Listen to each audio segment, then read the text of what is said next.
Nous sommes dans la Louisiane, dans le sud des États-Unis.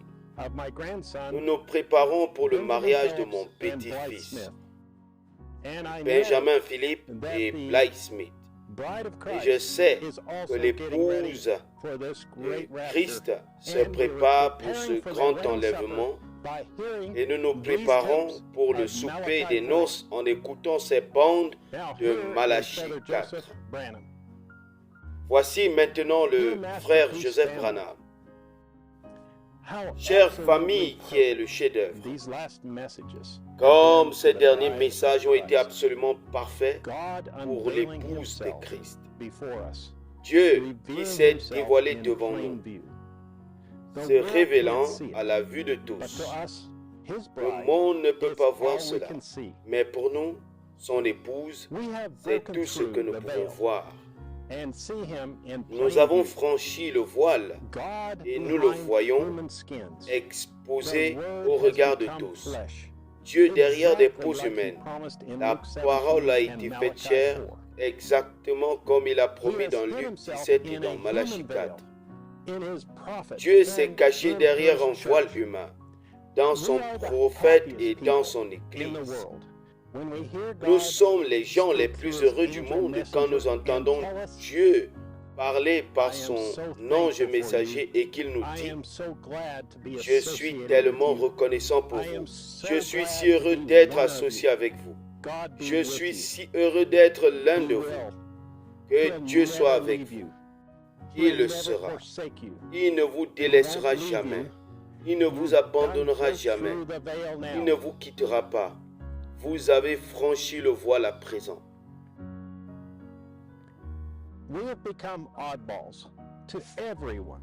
Pour tous, nous sommes devenus de drôles d'oiseaux, même dans nos propres rangs. Mais nous sommes tellement fiers, tellement reconnaissants pour cette révélation de la parole pour aujourd'hui qu'il nous a donné, d'être des fous de Christ et de sa parole manifestée. Nous avons placé notre foi avec la foi de son prophète et nous sommes unis, formant la grande entité de Dieu.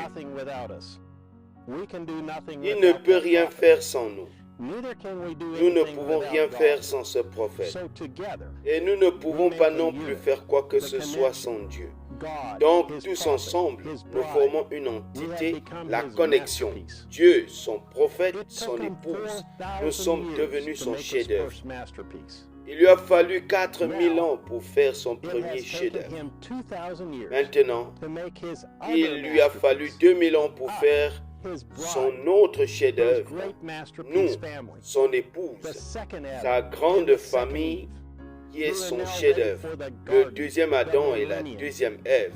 Nous sommes maintenant prêts pour le jardin, le millénium. Il nous a façonnés de nouveau et nous sommes maintenant prêts. Nous sommes sa parfaite épouse parole, une partie de sa création originelle. La tige, les graines et la balle sont maintenant en train de se rassembler dans la semence, prête pour la résurrection et prête pour la moisson. L'alpha est devenu l'oméga. La semence qui était allée en terre a suivi un processus et est redevenue la semence. La semence qui est tombée dans le jardin d'Éden et qui est morte est revenue. De cette semence imparfaite qui est morte là-bas, on en est revenu à la semence parfaite, le deuxième Adam. Nous sommes maintenant devenus le deuxième Adam, la véritable épouse, la semence, revenue à la parole originelle. Nous devons avoir toute la parole pour pouvoir être la semence. Nous ne pouvons pas avoir une moitié de semence. Nous ne pousserions pas. Il faut que nous soyons la semence entière. Il ne reste qu'une chose. C'est le moment de la moisson. Nous sommes parfaitement mûrs. Nous sommes prêts pour la venue. C'est le temps de la moisson. La semence est revenue à son état originel. La famille qui est le chef-d'œuvre est revenue, Christ et son épouse. Pour encourager son prophète et son épouse, le Seigneur a donné une grande vision à son ange. Il lui a donné une vision préalable de nous, son épouse. Alors que nous défilions devant lui, il a dit que nous étions des petites dames charmantes à voir. Il a dit que nous avions tous les regards fixés sur lui quand nous défilions. À la fin, certaines étaient sorties des rangs et elles faisaient tout leur possible pour se remettre en ligne. Il a alors remarqué quelque chose de très important. Elles avaient les yeux ailleurs, elles ne le regardaient pas. Elles regardaient cette église qui était allée dans le chaos. Comme je suis fier et reconnaissant de dire, pas nous, celle d'en avant. Nous n'avons jamais perdu le pas ni détaché notre regard de lui.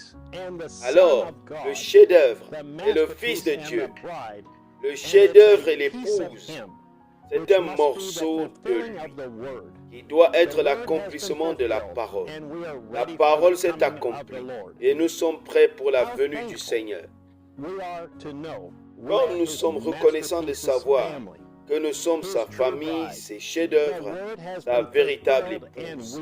La parole s'est accomplie et nous sommes prêts pour la venue du Seigneur. Je vous invite à vous joindre à nous ce dimanche à midi, heure de Jeffersonville, pour écouter la parole avec nous et pour devenir une partie de la famille de Dieu, de son chef-d'œuvre, alors que nous écouterons le prophète nous apporter le message, le chef-d'œuvre 64 07 05. Frère Joseph Branham.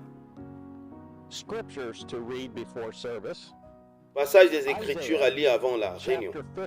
Ésaïe, chapitre 53, versets 1 à 12. Malachie, chapitre 3, verset 6. Saint Matthieu 24, 24. Saint Marc, chapitre 9, verset 7. Saint Jean, chapitre 12, verset 24. Saint Jean, chapitre 14, verset 9. Jusqu'à la prochaine fois depuis la Louisiane, que Dieu vous bénisse et shalom.